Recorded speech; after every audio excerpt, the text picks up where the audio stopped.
नमस्कार दोस्तों। आज की कहानी है खरीदार।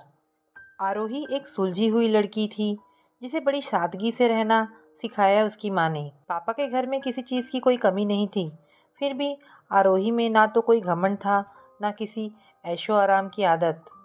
उसने ये सादगी अपनी माँ के संतोष स्वभाव से पाई थी, जिसे किसी दिखावे दुनिया के चलते फैशन से कोई मतलब नहीं था। आरोही में वही गुण आए। ज्यों ही आरोही बड़ी हुई, शादी की बात भी होने लगी घर में। रिश्तेदार आरोही के टीचर्स तक उसके लिए एक से बढ़कर एक रिश्ते लेकर आते थे। पर आरोही पापा की इतनी लाडली थी कि अपनी लाडों के लिए कोई रिश्ता उन्हें पसंद ही नहीं आता था। कहीं पैसों की अकड़, कहीं लड़के का बस फैमिली बिजनेस पर निर्भर होना। आरोही को बहुत अच्छा लगता था जब भी वो किसी रिश्ते को ना कह देते। आरोही की सहेली की शादी हुई। दूल्हे की डिमांड थी कार की। जब उसने शादी के पंडाल में कार देखी तो उसे रंग पसंद नहीं आया।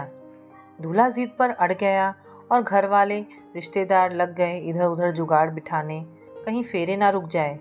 आरोही ने अपनी सहेली से कहा, तारा, तुम ऐसे लड़के से शादी करोगी जिसे तुम्हारी या तुम्हारे माँ बाप की तकलीफ का कुछ ख्याल नहीं? तारा, पापा की ही गलती है। मैंने बोला था कार लेने से पहले पूछ लेते तो क्या हो जाता। आरोही, तुम पागल हो गई हो इस शादी के पीछे। तारा, मैं प्यार करती हूँ उसको, मैं कुछ नहीं कर सकती। आरोही, प्यार करती हो तो बिना कार के विदाई क्यों नहीं करवा लेती? क्यों सबको परेशान कर रही हो? तारा, तुम्हारे घर में तुम्हें सब मिला है आरोही। मुझे हमेशा पापा ने यही बोला है कि अपने सपने कम रखो, कल को तुम्हारी शादी में भी खर्चा करना है। वैसे भी ये घर खेत सब भाई के पास ही तो रहेंगे। मुझे एक कार भी देंगे तो क्या हो जाएगा? आरोही, क्या बिना कार लिए तुम्हें प्यार नहीं करेगा?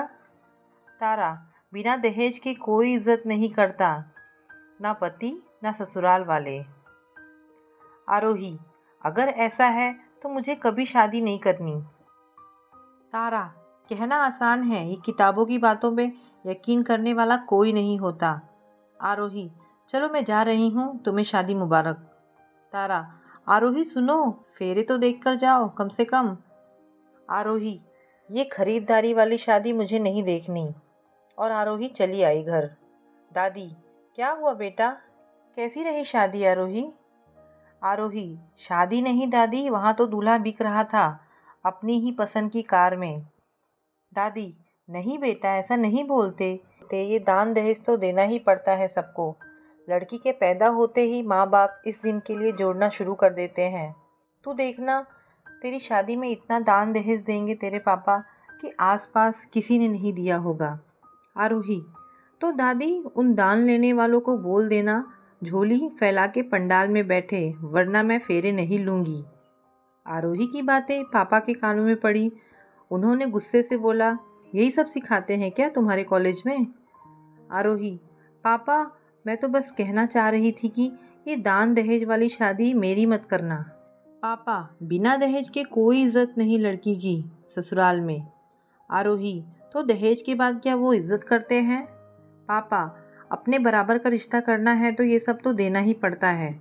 आरोही, बराबरी सिर्फ हम करेंगे क्या? लड़के वाले भी मेरी पसंद की कार और मेरे लिए लाखों रुपए की सेविंग करके बैठे होंगे। पापा, ये बड़ी बातें बहुत आसान है, जब दुनिया की हकीकत से लड़ोगी तब देखना। आरोही, प्लीज़ पापा, मुझे किसी कार की ज़रूरत नहीं, ना कार वाले की।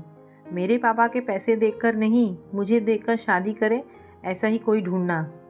पापा, ऐशो आराम में पली हो बेटा, बड़ी बातें करना बहुत आसान है, एक दिन भी नहीं गुजार पाओगी, मैं दावा करता हूँ। फिर छींक तब भी मारोगी तो पापा को याद करोगी दवाई के लिए। सारी उम्र किसी से ना मांगना पड़े कुछ, इसलिए पहले ही माँ बाप बेटी को इतना देते हैं कि आगे जाकर उसकी इज्जत हो, किसी चीज़ की ज़रूरत ना महसूस हो। आरोही, पापा, आपने अपनी बेटी को समझा नहीं। इतना स्वाभिमान है मुझ में, मैं खुद कमाऊंगी और शादी भी उसी से करूंगी जो अपने दम पर कुछ कर सके। पापा, ये बहस ना करो, लगता है अब जल्दी ही रिश्ता करना पड़ेगा। कुछ दिन बाद पापा के एक दोस्त आए रिश्ता लेकर। देखो, लड़का वकील है और जल्दी जज बन जाएगा। तुम बस कुछ दहेज देने की बजाय 25 लाख कैश दे देना। जज जमाई ढूंढते तो 50 लाख से कम में बात नहीं बनती, अब 25 में ही मिल रहा है। इंटरव्यू वालों ने 50 लाख की डिमांड की। 25 लाख तो लड़के के पापा ने जमा कर दिए, अब 25 के जुगाड़ में लगे हैं। कहो तो आरोही बेटी की बात चलाऊं? पापा, हाँ बिल्कुल, इसी रविवार बुला लो। आरोही सब सुन रही थी। उसने जैसे ठान ली हो उसे सबक सिखाने की। फिर तो बस रविवार तक पापा की हर हाँ में हाँ करती गई। पापा ने दादी से कहा, माँ इसे समझा देना, कहीं उनके सामने भी अपने कॉलेज के भाषण शुरू ना कर दे।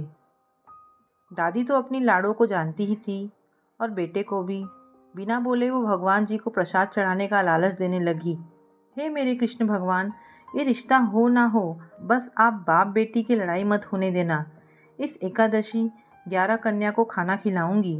लड़का आया, उसके मम्मी पापा और आरोही के पापा के दोस्त भी। घर वालों के सामने आरोही को भी बुलाया गया। उसकी खाना बनाने की स्किल से लेकर घर चलाने की सहन शक्ति, नौकरी, सब बातें पूछी गई। फिर आरोही और दीपक को बोला गया, कुछ पूछना हो तो पूछ लो एक दूसरे से।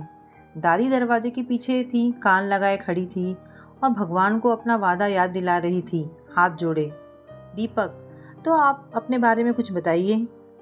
आरोही, मेरे बारे में तो आप सब पता करके ही आए हैं, मेरी एजुकेशन से लेकर मेरे पापा के बैंक बैलेंस तक।